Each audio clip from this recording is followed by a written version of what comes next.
Shavua Tov, Erev Tov, welcome. And we are now in Parashat Vayetze. Vayetze means, of course, to go out. And the person going out is Yaakov. We had a class about Avraham and then about Yitzchak. And now this is Yaakov's story. And it's the story of his adventures and misadventures when leaving, when coming out, going out of Eretz Israel, of the protected environment where he grew up.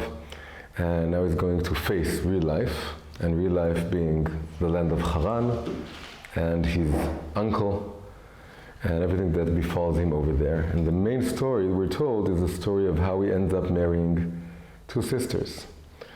And this is the story we want to focus on this time. What's the story, what's the inner meaning at the deeper level of what's going on with the very strange circumstances that lead to Yaakov marrying two sisters, one that he loves, one that he doesn't love, at least initially, and what it all means, and why did it have to be this way, and what does it signify? And you know, it's a question that we can say is sort of going with us since we're very small children, as we're singing in Passover, Shlosha miyodea, who knows the meaning of three? It's the three patriarchs, three fathers, and then after that we say, Arba miyodea, what is the meaning of four? And the four is the four mothers. And every kid asks, why does it have to be that way, that it's asymmetrical, that there's this jump? And really it's saying, why did Yaakov have two wives? He didn't want to have two wives, he wanted to have one wife. But he ended up having two wives. So what's the deep story that's going on here? And of course the story starts, this parasha starts that he's running away from Esav. This is a major element. The whole Vayetze, the whole title of the parasha, this leaving of the Eretz Israel, in the background he's sort of haunted or chased by this shadow of his sort of evil twin. He stole the elder child's blessings from him, because that's how he was meant to be. He's really the true inheritor of the legacy of Avraham and Yitzchak. But now he's running away, and this shadow is sort of following him or haunting him. And he's running away from Esav, and then he has the vision of the ladder, Jacob's ladder, of the angels, and the promise that he will be guarded. But then the dream disappears, and he's going on, and he reaches a well, and he sees three shepherds near the well, and there's a big stone on the well, and they can't open it up. It's a very heavy stone, they couldn't open it, they're waiting for more people to come. And as he's pondering the situation, there comes this beautiful girl whom he's never met. It's really his cousin, it's Rachel. And then two miraculous, amazing, wondrous, puzzling things happen. The first is that he's able to lift single-handedly the rock that covers the well. It's a very deep, beautiful image of a well being covered by a stone, and then lifting the stone and revealing the waters and giving water to the sheep. And then the second beautiful thing that happens, and again something very wondrous, is that he kisses her. Although he doesn't know her and they haven't spoken a word, he kisses her, and then he starts crying. And actually when you think about it, there's a parallel between these two images, because the image of a well being covered by a stone is almost like the image of a heart that wants to flow, but something is covering up. There's an idiom in Hebrew, to remove a rock from my heart, to unravel, or to remove a rock that's lying on my heart. It's something that feels heavy and feels that it's closing me up. And so he's able to take off this rock. And then the most beautiful thing is that the word used for giving water to the sheep, vayashk, is identical in its letters to the word he kissed, vayishak. It's just different vowels, different nikud, but it's the same word. And Rachel, the name of this girl, means sheep, means a female sheep. So this image of giving water to the sheep from the well, then the same thing is repeated on a more emotional, spiritual level, that his heart opens up and he kisses her. Kissing her is like giving her water, it's like giving her life. And then he starts crying, and crying, when your eyes tear, it's like a fountain, like a well. Our eyes, as we say in English, our eyes well up in tears. And in Hebrew, the word ayin, the word for eye, is identical to the word fountain. Fountain in nature, ayin, is ma'ayan, is a fountain. So the ayin is like a fountain. It brings forth tears. That's why it wells up in tears in English. And in Hebrew, so there's the ayin of the well, and there's the ayin of the eye, and so this whole physical thing that he's able to remove the stone, and so the whole thing that we have here is really one of the most beautiful and powerful images in which the Torah tells us that there is such a thing as love at first sight.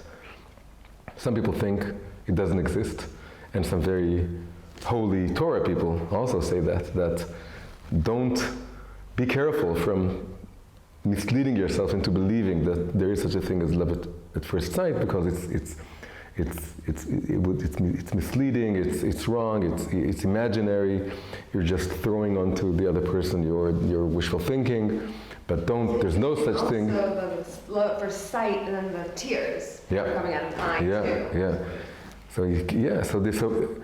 So it's very hard to understand how we can kiss this woman, but anyway, it's this beautiful image of something that just opens up, and there's instantaneous sort of realization or identification that this soul is connected to my soul in a very deep way, and just by seeing her, the eyes well up. So this is a beautiful example of there being, according to the Torah, the pshat level. Yaakov can signify a lot of very deep things, but the pshat level, there's a story of love at first sight.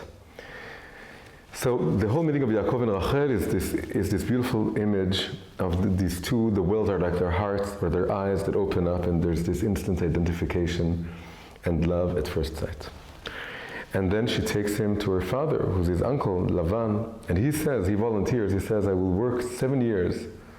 I don't have anything to give you, but I can work 7 years in order to marry Rachel. And Lavan agrees. And then we're told that this woman has another elder sister. And it says, Shem hagdola Leah v'shem haktana Rachel. The name of the elder is Leah, and the name of the younger is Rachel.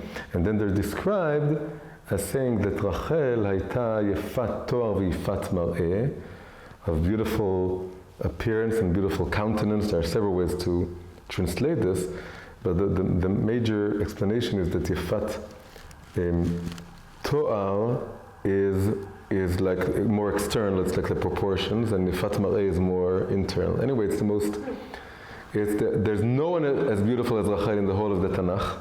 No one is described as being both yefat toar and yefat mar'eh. It's the most beautiful there is.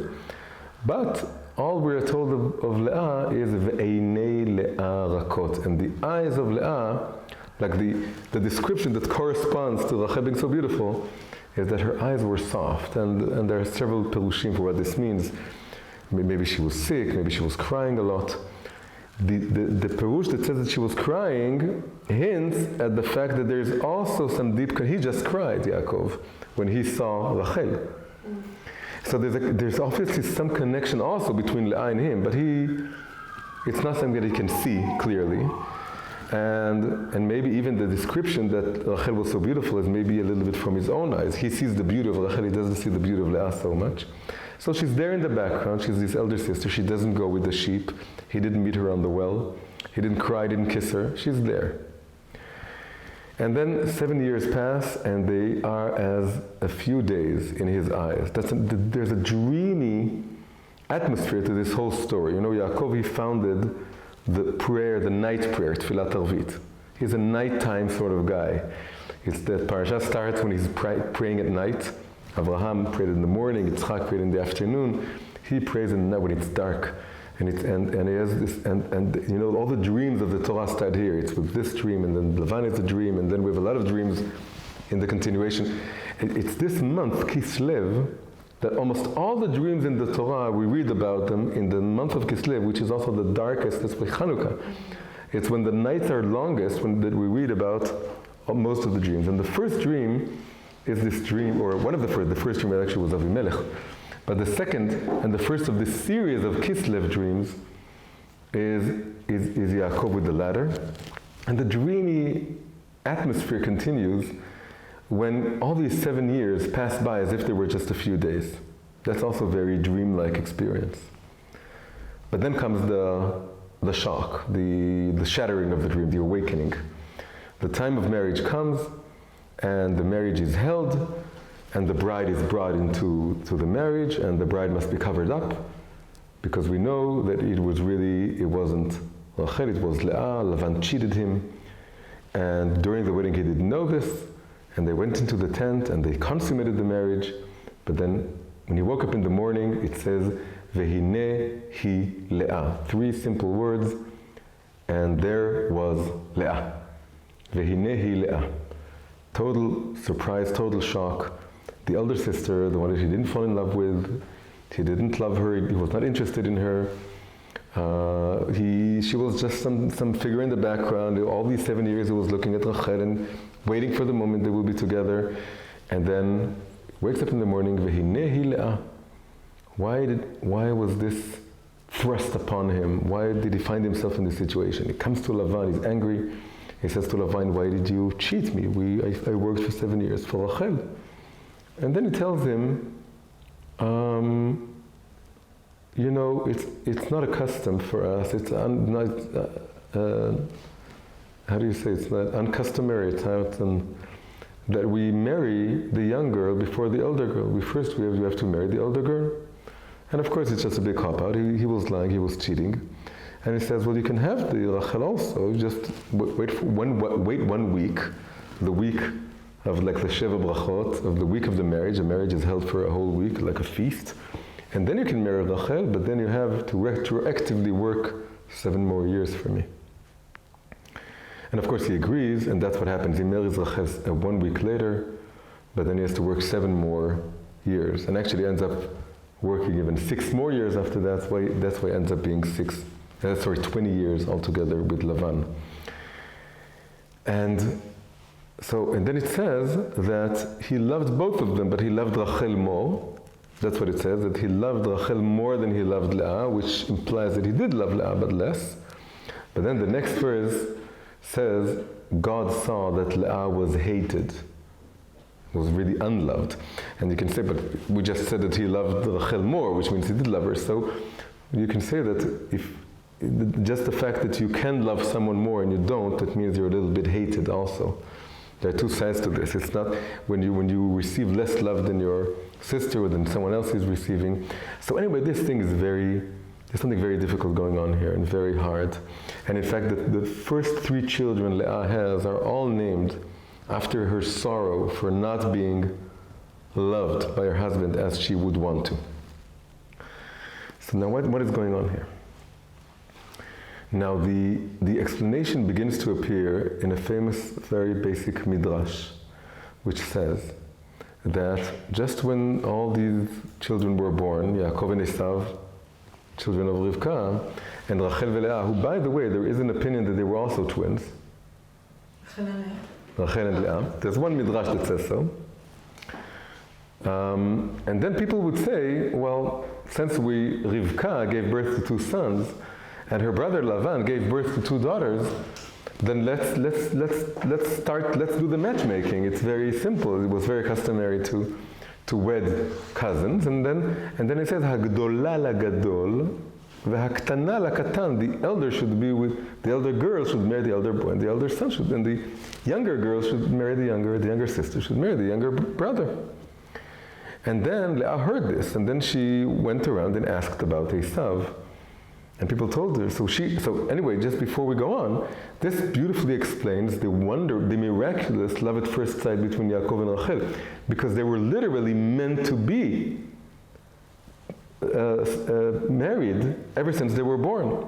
Haktana lakatan, it was meant to be, it was obvious for everyone. So when he saw her, there was this identification, because Haktana lakatan, she's really his bashert, his matchmate in heaven. But Leah wasn't meant to be his wife. There's something else that's going on here. She was meant to be Esav's wife. And maybe if she would have met Esav, they would also have maybe this kind of love at first sight experience. If she would have met Esav and Esav, because they were meant for each other. But then something happened. Leah asked around, who was this Esav person? And then she heard things that she didn't like hearing. She heard that he was this very negative person, and he was very much on the outside, and he was stealing, and that's what it says, that he was a thief. So she didn't want to marry him. Then she started crying, and that's why her eyes became so soft. She started crying and praying that she would merit to also marry the tzaddik brother and not the rasha brother.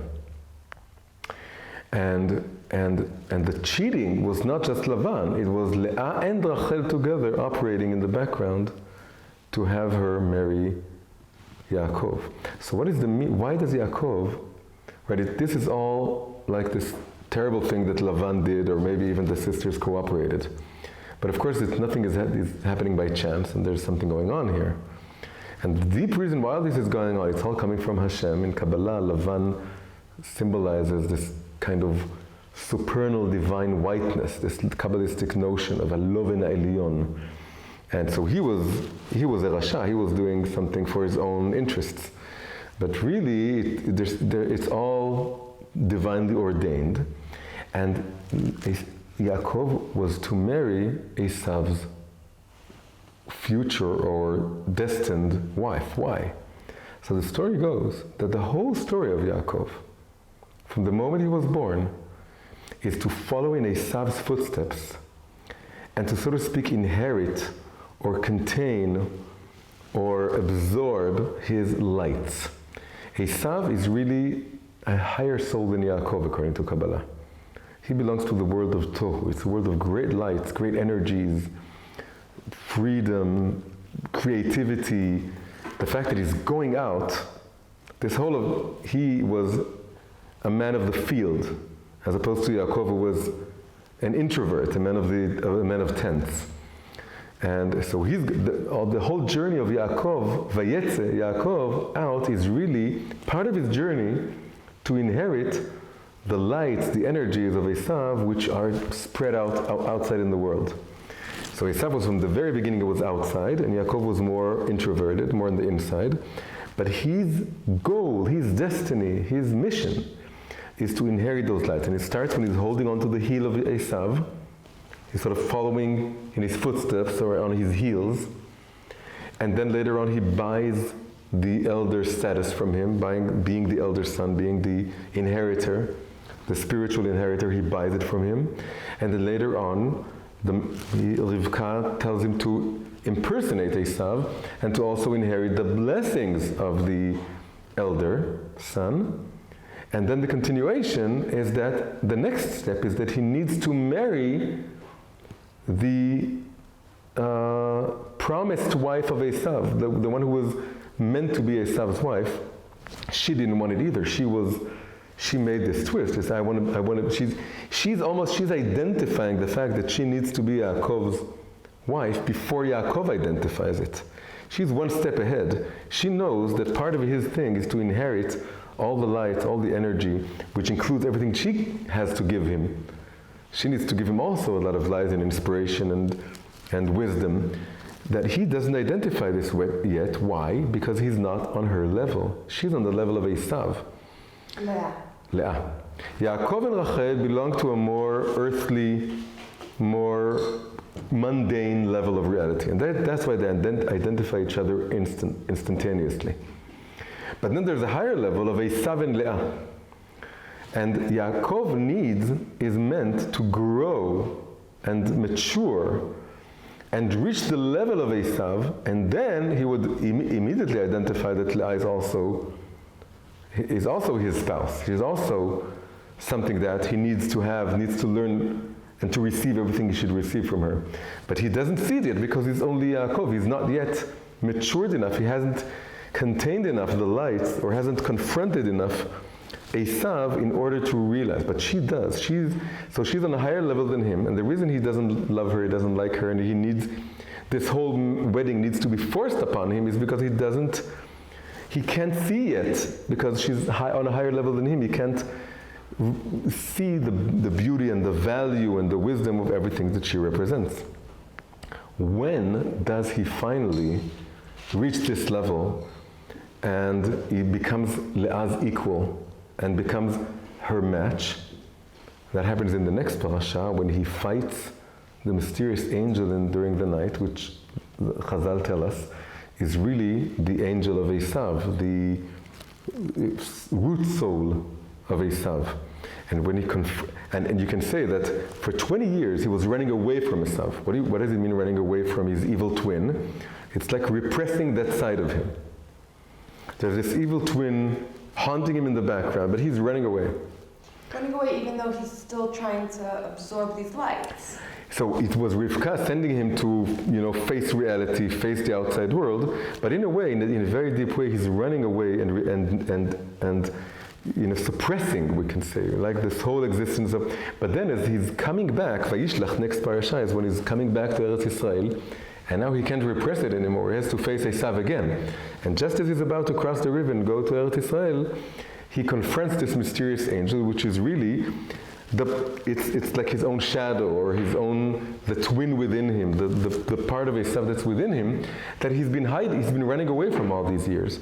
And when he confronts Esav and vanquishes Esav, or again the soul root of Esav, and he vanquishes that and he overcomes it and he contains it within him in a positive way, he's not running away from this energy, he owns it, he takes responsibility for it, then he receives a new name, and the name is Israel. And the idea is that Yaakov is the spouse of Rachel, but the spouse of Leah is Israel. Before he was named Israel, he couldn't appreciate Leah, and therefore she was hated or less loved, and therefore she said, why am I, maybe if this child will cause my husband to love me more. But only when he reaches the level of Israel, Israel is the spouse of Leah. So now we can say that with Rachel, he fell in love at first sight, but Leah is love at second sight. Love at second sight is a love that matures slowly as you overcome, so to speak, the demons haunting you within you, which you have been repressing or running away from until now. When you mature enough, it's a process of maturity, of realizing that Esav is not just outside of you, is also within you. And because later we see that when he meets Esav, everything is okay. Esav hugs him. He needed to confront what Esav here is just a reflection of, which is something spiritual, which he is also within him.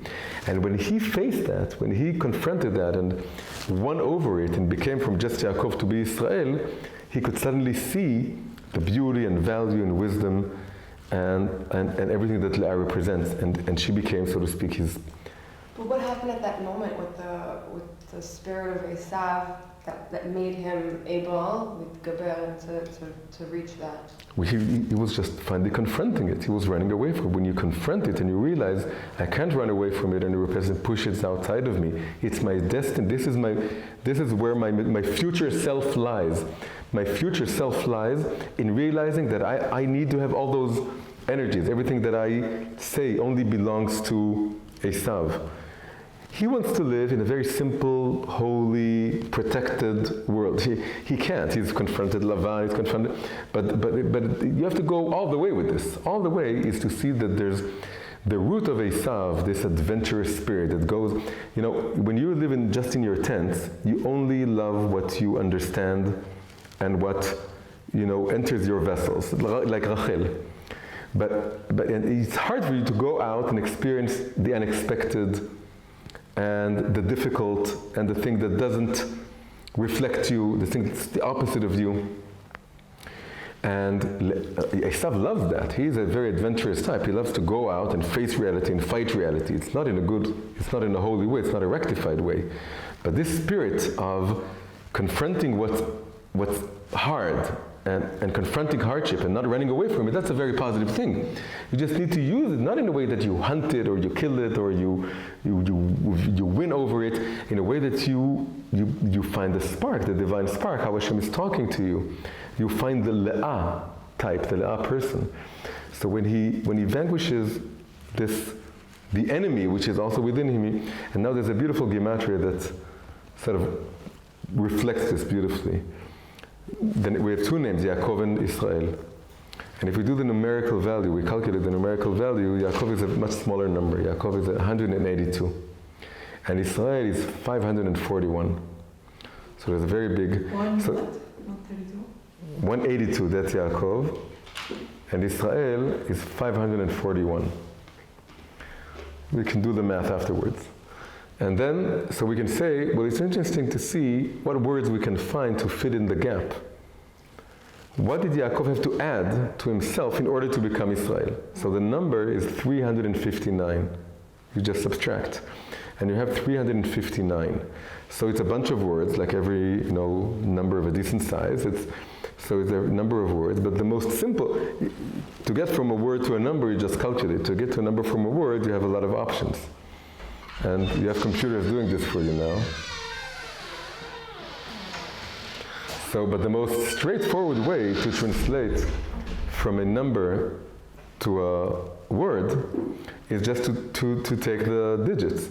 So you have 300, that would be shin, and you have 50, that would be nun, and you have 9, that would be tet. So the most simple word that comes out of it is Satan. Satan is Satan, is the devil, but Satan is also, the most simple meaning of Satan is enemy. Satan is your enemy. And Yaakov's personal Satan, personal enemy is Esav. When Yaakov wins over, contains within him Satan, then Yaakov plus Satan equals Israel.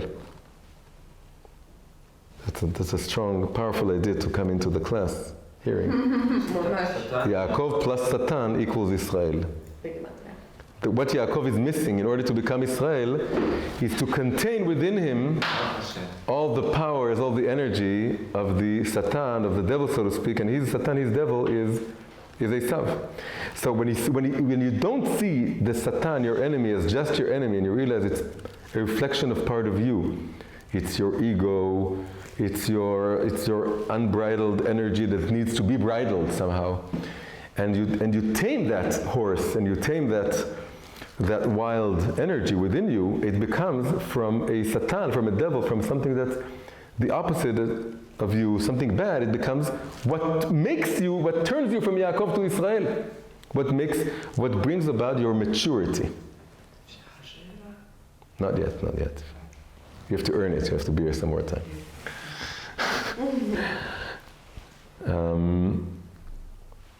So now we have this beautiful understanding of this whole journey that Yaakov is going through, and it tells us something deep about each of our own process of maturity and process of growth. That we're all Yaakov, and we all need to be Israel, and that's the name we're given at birth, and that's the name we claim for ourselves, or we receive it once we rise up to life's different challenges. And when we rise up to those challenges, we're able to see a face, a person that we also saw as, maybe he also perceived Leah as a bit of an enemy, a bit of a Satan, because he didn't want her, it was forced upon him. So she was also a little bit of a Satan, a little bit of a devil, a little bit of something that he didn't want. But when he confronts the Satan within him, he's able to meet Esav and just hug him, and he's able to suddenly see Leah as also his shidduch, his besheret, but on a different level. It wasn't love at first sight, it had to be love at second sight. He has to go through this process. And the clearest evidence for this is the fact that at the end of his life, when he's buried, he's not buried next to Rachel, he's buried next to Leah. Rachel is in Bethlehem, but Yaakov, although Leah was the wife that he didn't want and so on, but the fact that she was the first that he married also signifies the fact that it's really, in a way, his first shidduch. But it was the shidduch he was the match of his future self. He was second sight, a process to reach this, but at the end of the day, he's buried with Leah in Me'arat HaMachpelah, and not with Rachel. Now we can take all this into another very important lesson into our lives, and especially relationships with the spouse that we have or want to have, but ultimately all relationships. There's something very interesting that you can see in Kabbalah, throughout the history of Kabbalah, which you don't see with other characters, but you really see this with Rachel and Leah, which is that in all stages of Kabbalah, and especially 3 stages, that's the Zohar, and then the Arizal, and then Chassidut, is that in all these stages, Rachel and Leah are not seen so much as 2 people. They're abstracted into 2 facets of the same thing. Leah, let's say Rachel, being the more revealed aspect of whatever it is, and because she had the beauty that was visible on the outside. You could easily see her beauty, so she represents the external aspect of something, and Leah represents the internal, hidden aspect of something. So in the Zohar, they symbolize two worlds.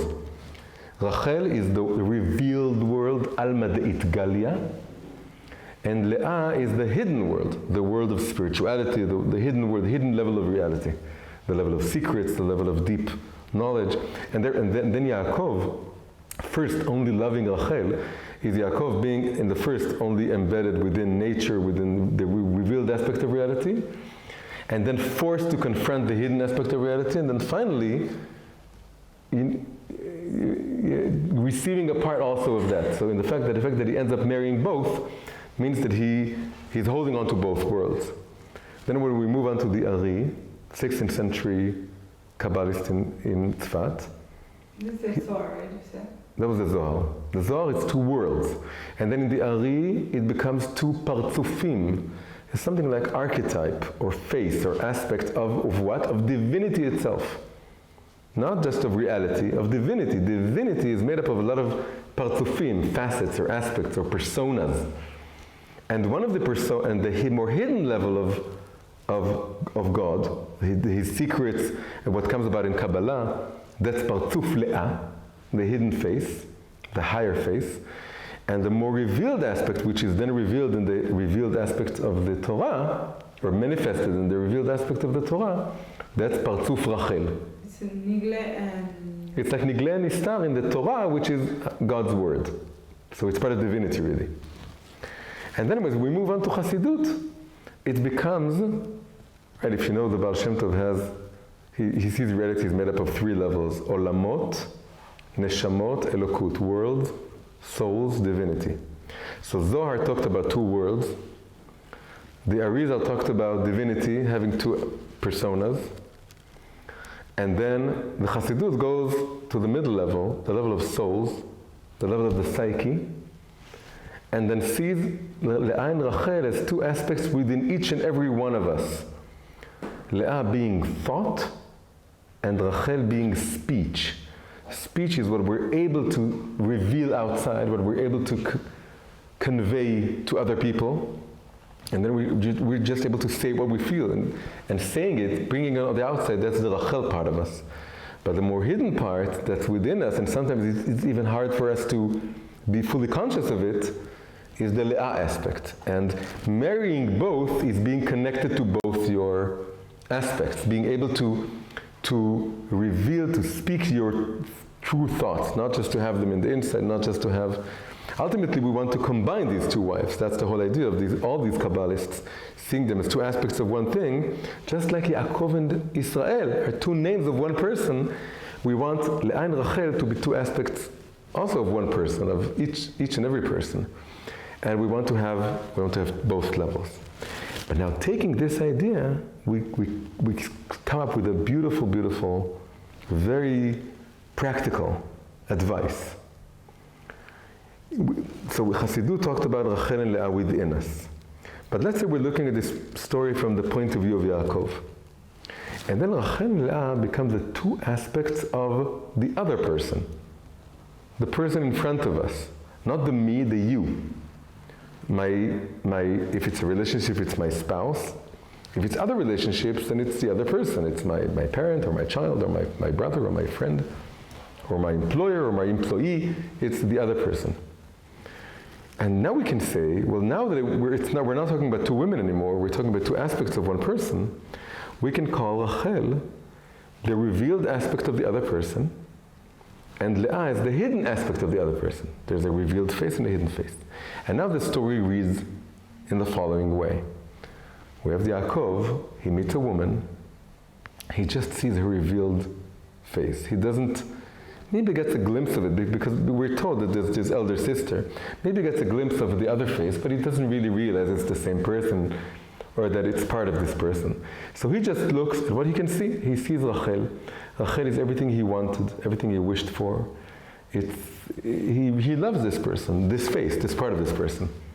And so he marries this person. He marries He thinks he's just marrying the revealed face. But unbeknownst to him, he's also marrying the hidden face. And then some time passes, maybe it's one night, maybe it's a week, maybe it's the honeymoon, maybe it's 1 year, but some time passes, but at some point, the dream ends, and you wake up, Vehine hi Leah, and there is Leah, the hidden face, that I didn't know existed, or I knew, but I didn't realize that my partner, my spouse, has this face. So you wake up, you don't see this face in the beginning because it's a hidden face.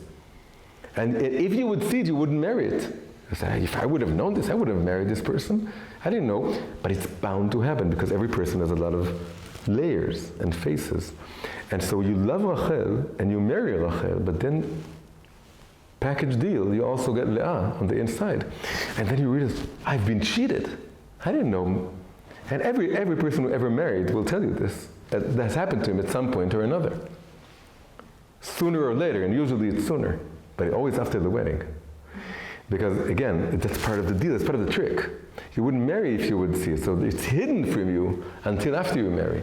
And then you wake up, and you see this other person, and so what am I going to do? But then the story continues. So at first, she's snu'ah, or less ahuva, less loved, or hated.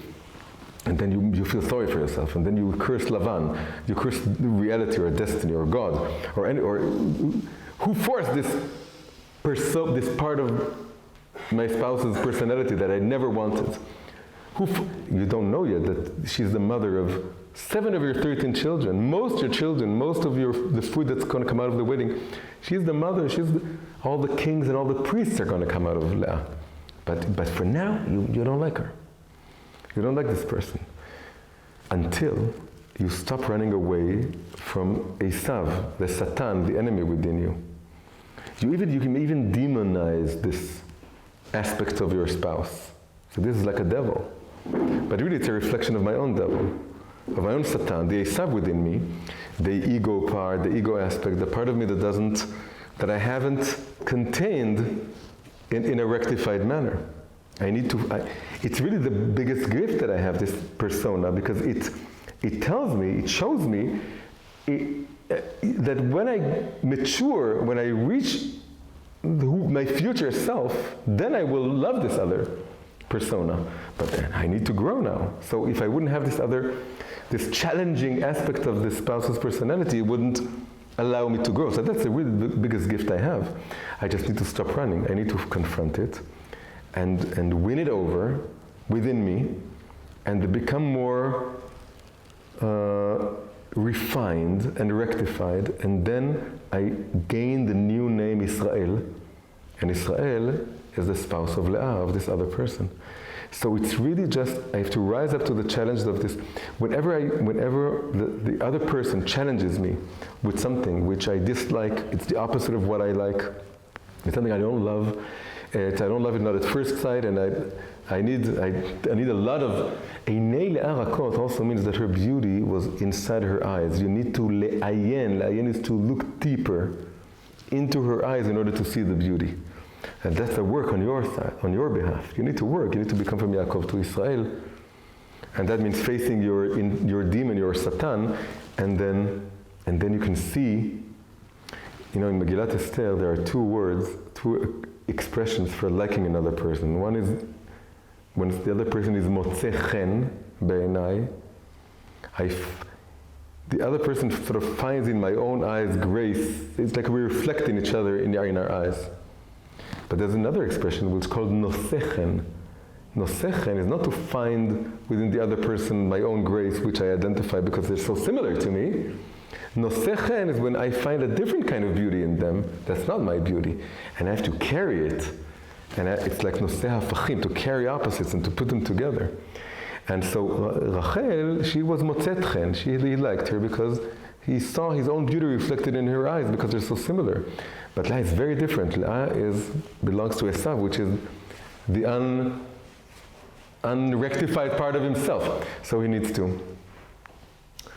So that's I think a very, very powerful sort of tool or idea to walk around with, to carry with us in our lives. That when in every relationship, whenever we reach a stage in which we find an aspect of the other person which is challenging and difficult, and our natural reaction would be to say, if only this part would just go away, would disappear. No, this is where my work begins. This is what is going to turn me, if I confront this properly, this is what it will cause me, will help me grow from Yaakov to Israel, to a higher level, and become what I'm meant to become, which is to carry all these lights within me. Now, in all these classes, I like doing something, which is going outside of the Torah and take some idea from philosophy or history or psychology, because I grew up so outside of the Torah. And I have all these ideas that are, filling my head up. And then to take them, and then to use them in order to get a better understanding of what we're learning, but then also to maybe also get a better understanding of the external idea also. And we can say that it also connects, because all these ideas come from the Esav world. Yeah. So I can run away from it, but I want to also face it and use it and make it part of the Torah, and also, elevate it in some way. So this week, it's a very famous sentence written by a very famous, not kosher philosopher, whose name was Jean-Paul Sartre. And he wrote in one of his plays a sentence. It was often misquoted or misunderstood, not misquoted, misunderstood. Which play? So the play is called No Exit. So when they're in hell, there's like 3 people in hell. So the sentence is, hell is other people. That's the sentence. Hell is other people. L'enfer, c'est les autres. That's in French. It's a direct translation. Hell is other people. So he complained it was misrepresented. He said, people think I said that all relationships are hellish and there's no way to ever reach a good connection with other people. And that's not what I said. And it's true, it's not what he meant, something deeper. Although ultimately, the something deeper also leads to the misrepresentation isn't such a big misrepresentation, it just fails to appreciate a deeper thing he was also saying there. So the deeper thing he was also saying is the following. He said, when you define yourself from the inside, and you know who you are, you see yourself as a subject. A subject is someone who has depth and interiority and meaning and identity that's defined from within. But when other people look at you, they objectify you. They put a label on you, and they turn you from a subject to an object, and that's hell. Why is it hell? Because your soul, so to speak, is stolen from you. Your inwardness, your subjectivity is taken away. You're objectified, and the outward glance upon you that turns it into an object, that's hell. That's what I wanted to say in that play. And his plays represented his philosophy also. And that was a very fundamental aspect of his thought. And by the way, he also said this about Judaism. He said he blamed the Jewish people for, he thought for many, many years, he changed his mind, by the way, and was very old. Because he had, one of his students started doing tshuva, and that conversation with him was very old, and hardly anyone knows about this. But then he changed his mind also entirely about Judaism. But through many years, he would say, Judaism is defined by anti-Semitism. That's how he saw Judaism. He says Jews cannot exist without the anti-Semite. The anti-Semite gives the Jewish people their existence, and without the anti-Semite, the Jew wouldn't exist, because it's all just a reversal, and which was a terrible thing to say, of course. You're saying that Judaism has no subjectivity, has no internal content. It's just, and I think, by the way, this is all just, in brackets, but it is a little bit true about secular Zionism. There was something true about secular Zionism that was born out of the Dreyfus affair, that Herzl wanted to be like a non-Jew. But then the anti-Semitism forced him to reclaim his own national identity, but not because, and then in a way, secular Zionism is all about wanting to be like a normal, regular nation, like all the other nations, and anti-Semitism is a major part of the secular Zionist identity and the reason for existence the raison d'etre of the state. But of course, Judaism is a tradition, is a religion, is a wisdom. You can't say that about it, but that was Sartre's perspective. So his whole idea was that the other person objectifies you. Now, why is this so much connected to Leah? Because the term that we kept repeating, Hine hi Leah, if you look at those three words, it says Hine, he is written with a vav. It's written like a hu, like almost all of the he in the Tanakh, they're written in the male, but they have chirik. They have, it's read he, she, but it's written like he, like who. So anyway, it says, if you write it down the way it should be written, right, Hine hi with a vav, and you do the gematria, then these three words, it's the same gematria as Gehenom, which is hell. So in a way, that's a very powerful connection. Yaakov woke up in the morning, Vehine hi Leah, he saw Leah, and that was like hell. And if you think about the idea that for him to appreciate the beauty of Leah, he needs to vanquish the Satan, it's also very, all these images really go together. Which also explains why it's Hine hu Leah. Ah, beautiful, yeah. It's really him, yeah. So so there's what you see and how you read it. So you read it he, but you see who. So he thinks it's her. He thinks she's hell. It's hell. I'm in hell. I woke up and I was forced to marry someone I don't love. I didn't want. It's like hell, but really, it can all be turned around. And now comes another gematria, the same verse, the same number. Hine hi Leah, which is, by the way, also Leah, Leah, Leah, because Hine hi is twice Leah, the numerical value. Leah 36, Hine hi is 72. So altogether it's 108, but it's really 3 times Leah, which means Leah is like the average value of each word. Hine hi Leah, 3 words. It's like Leah, Leah, Leah. It's all Leah, but it's also experienced as Gehenom, as hell. But this number, 108, is also another beautiful phrase from Chazal. And the phrase is, Gam zu letova. This too is for the best. This too is good. Uttered, of course, by Rabbi Nachum Ish Gamzu, who was this very optimistic fellow. Everything bad that happened to him, he said, well, I don't understand this now, but I'm sure I will see it in the future, that this is all, everything is for the best. Gamzu letova. Gamzu letova equals Gehenom, hell, equals Hine hi Leah. There is Leah. So now, what do we get from all this? And it's all there in Sartre's, the way he phrased it. Why do you experience the other person as hell? He said, hell is other people, and he used the term autre. Autre is other people. But there are 2 ways to look at another person. You can see the other person as an other. In Hebrew, it's acher. Acher is also like, comes from the word behind. And it's like you're seeing their behind. You're not looking at their face. You're looking at them as if they're turning their back. Maybe they are turning their back to you, but also looking at them in this way. You're turning them into the other. And you're seeing them as objects. When you're saying hell is other people, by saying other people, not saying, the Buber called this the thou. Says whenever you meet anything, especially a person, you can see them as an it or as a thou. It is when you think them as objects. They're turning their back to you, and then they're also objectifying you. But if you see that you want them to not objectify you, you want them to see you as a subject, see them as subjects. If you turn your face to them, they'll turn their face to you also. Show your face to them, reveal your face to them. Look for their faces, look for their subjectivity. So there's a trap in this sentence. When you're saying, l'enfer, hell, is les autres, the others, you're othering them, you're objectifying them. But if you're saying, well, the reason I'm objectifying them is that because it's hard for me to see their face. I need to confront my own demon.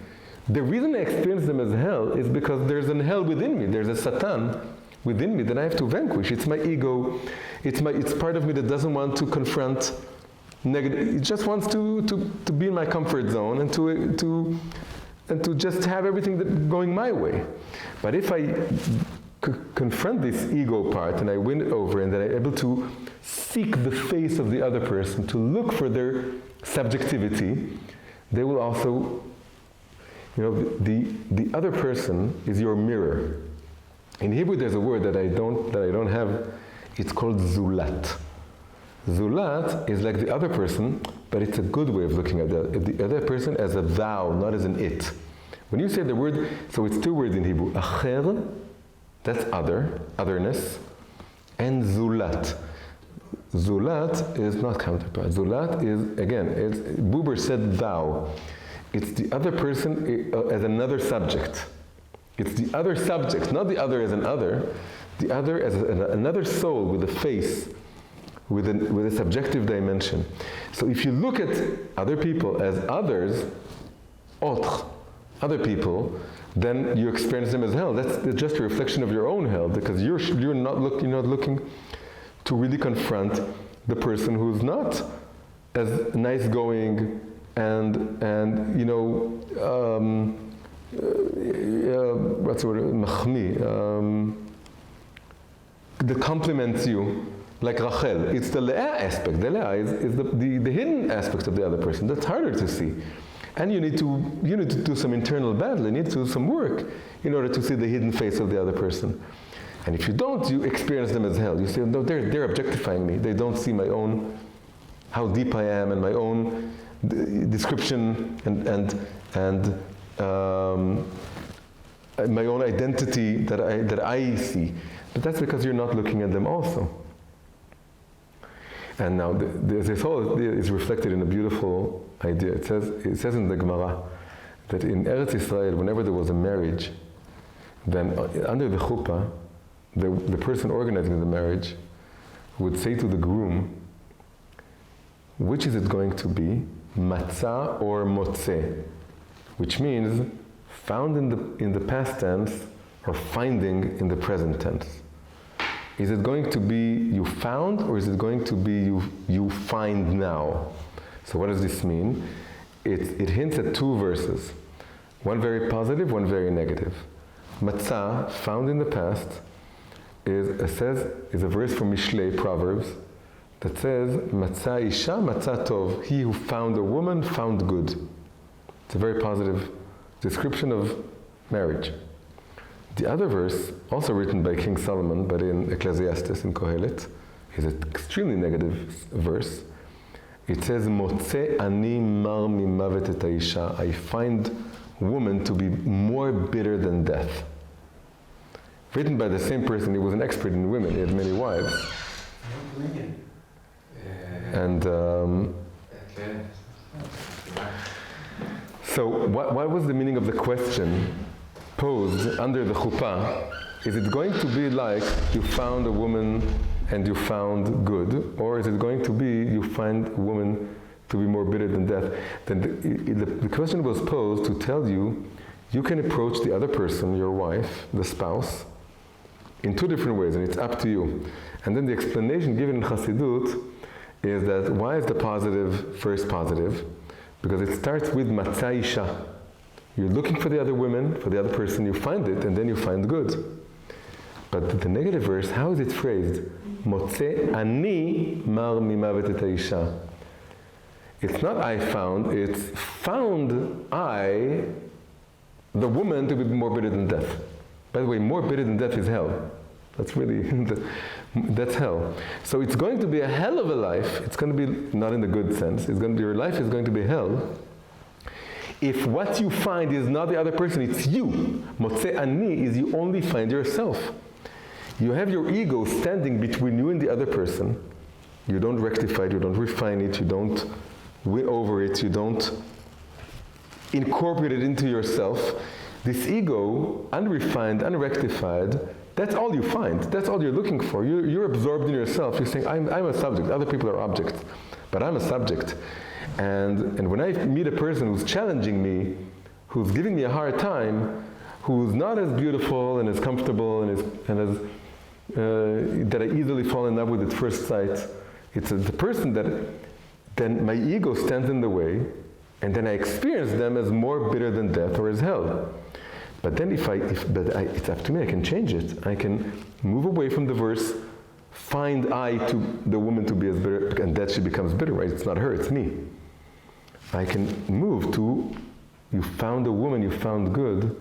He who finds a woman finds good. It means you're looking for the woman, matza isha. You have to look for the subjective internal world of the other person. And when you find that, it becomes all good. It's not hell, it's heaven. Because that completes you. That your biggest gifts are going to come from the hidden aspect of the other person that on the surface is your antagonist, is your enemy, is your Satan. But it's just an excuse. It's your opportunity to confront your own internal Satan. And then be above it. Become Israel. And then the other person is not hell, it's heaven. It's not another person, it's a thou, it's a zulat. It's a neshama, it's a soul, and it's your biggest gift. It's your spouse that was always meant to be your spouse, or the person you were always meant to be in connection with, and to learn something from them. So it's just beautiful, I think, in my eyes, that we have this. There's something even more perceptive about this Sartre's claim that the other person, that hell is like another person. It really connects with the gematria, that hinei hila equals gehenom. But this whole story, when you look at it, when you open it up, like we opened it up just now, it also really changes everything about understanding Sartre. You're saying, you fool, don't you understand? This hell expression is a reflection of your own hell. And it just shows you how much you're not looking at other people properly. And you're objectifying them. His wife was very unhappy because he had other women all the time. Looking for other women, he's looking for women just to be Rachel.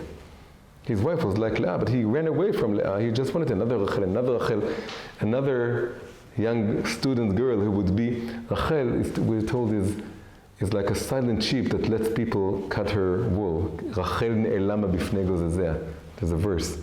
She's passive. She flatters you. That's the word I was looking for before. She flatters you. She gives you everything you want to have. She doesn't challenge you. Leah is challenging, but you run away from Leah all the time. Because Leah is the key to your own internal battle. That's what you're running away from. All the Vayetzes are running away from this. But when you finally confronted, then all this Vayetze, all this going out, is really to also go, you're going out, then you find this woman this other person you didn't want to meet, and it causes you to go back inside and confront the demon within you in order to appreciate this other person and realize that's the greatest gift you ever received. And then that it's all those ahot that you're talking about at the beginning. Yes. Right? So it's part of your mission. It's part of your mission to grow and contain all the lights of Esav and become Israel. The destiny of Israel is to take all these, so to speak, external energies, but it takes an internal battle to face it and grow.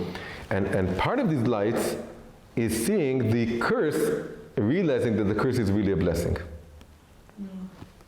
By the way, when Rivka tells him, previous parasha, put on the costume, impersonate Esav, he says, in order to get the blessings, he says, I'm afraid this will become from a blessing to a curse. He's afraid of curses. So his mother tells him, I'm taking on your curse. If it's going to be a curse, I'm going to take it on myself. Because I'm not afraid of curses. Because she comes from Haran, she comes from the outside world. So is Esav. He's like her, he's like his mother. He's not afraid of curses. So Esav is maybe saying, I'm going to curse the cursor back, and I'm going to win the battle of curses. But that's an unrectified. But the rectified way is neither to only stay in the world of blessings, nor to be outside in the world of curses, but to see the curse as a hidden blessing. But it requires a lot of internal work in order to see the blessing within the curse. That's the maturation, the growing up from Yaakov to Israel, is to see that what he saw the curse, Leah, is the highest blessing, but he needed to confront his internal demon in order to see this. Oh, And what's interesting too is that so there's this internal work that's going on, and then also there's this physical labor that's almost being paralleled in a very external way too. There's Lavan, it's negative energy. It's going to another country. Physical labor of 14 years, Yeah. 20 years. 20, yeah. moving the rock from the well. And also not just Satan, the word Satan, the literal meaning is someone who makes you stray off the path. By the way, even stray has the ST there. It's the same ST as Satan and listot me'aderech. Listot is to stray off the path.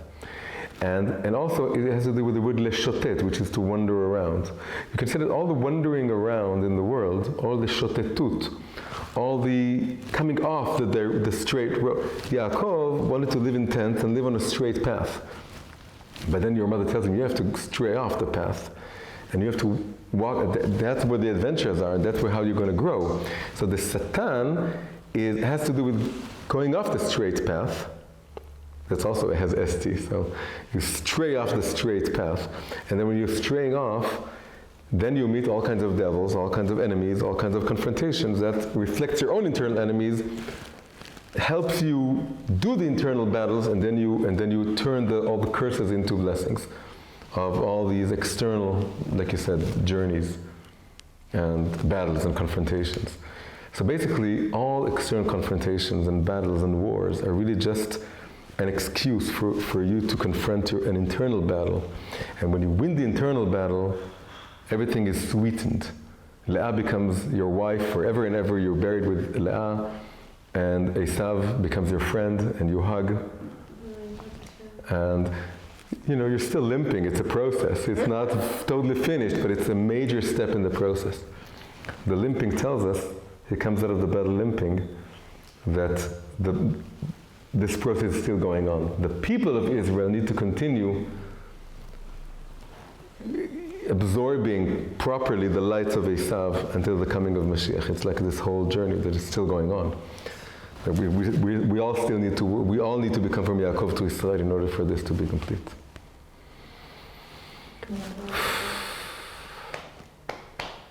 It also reminded me of Yosef with his brothers.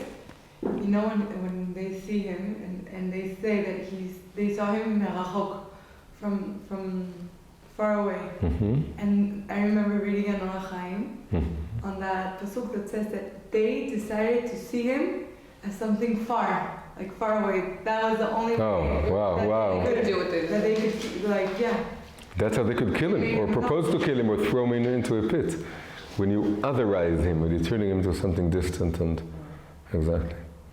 Wow, that was really I'm very curious when you were talking about the thou and the it and the acher and the zulat. Mm-hmm. The Arizal came back to me in terms of understanding this kind of subjective, objective reality with Hashem. And I forgot exactly what you said that made me really try to understand what's going on in terms of also our relationship. I can't remember exactly what it was. Well, trying to look at reality not as an other but as a zulat is really seeing God's face in everything. Et panecha Hashem avakesh. Again, acher means back of the head, and panim, that's why I said you seek the other person's face, his subjectivity, is looking for his panim, not his acher. You want to turn him around, you want to look for his face.